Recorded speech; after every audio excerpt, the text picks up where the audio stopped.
iškovojus antrąją pergalę Baltijos moterų krepšinio lygoje. Šiandien varžovas buvo Horizonto dublerinė komanda. Treneri, pirmas klausimas jums, ar patenkintas buvot savo komandų žaidimu? Kaip visą laiką po išloštų rungtynių noriu pasveikinti savo komandą su pergale. Be abejo, kad ir dublerinė komanda, bet aš esu patenkintas net ir pergalę, ir pačiu žaidėjų žaidimu, atsidavimu, charakteriu, kova, to, ko neparodė moterų krepšinio lygoje. Sakykit, šiandien Sūduvos komanda gerai pradėjo rungtynes, tačiau prašiau pradėjau antrąją rungtynių pusę. Sakykit, kodėl nėra to stabilumo? Sunku dabar man pasakyti, kodėl to stabilumo nėra, bet manau, kai toks rezultatus skirtumas toksai didokas, gal žaidėjos truputį atsipalaiduoja, bet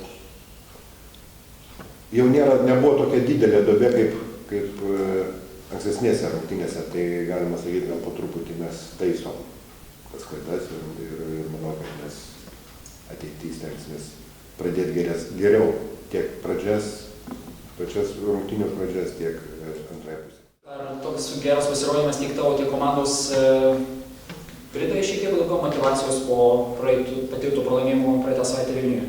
Tikrai taip, buvo labai skaudu pralošti. Su panelėm kalbėjau, kad visą savaitgalį galvojom dėl tų varžybų, kad tikrai neturėjom teisės pralošti. Bet dabar tikrai gerai, kad tos rungtynės buvo, dėl to, kad visos kažkiek tai išėjom iš to, kaip čia pasakyti, iš to... Depresijos. Jo, iš tos depresijos. Ir tikrai kovojom, stengiamės ir rodėm treneriai ir visiems, kad galim. Ar po paskutinių rungtynių Vilniuje nebuvo dingęs žaidimo malonumas? Kaip galvoji? Gal malonumas nebuvo, bet, kaip ir sakiau, tikrai buvo skaudu pralošti. Kaip ir čia, tikrai. Ir sakyk, palyginimui Horizont komanda yra gan jauna komanda ir kaip sekasi rungtyniauti prieš jaunas ir nuolat agresyvias krepšininkes?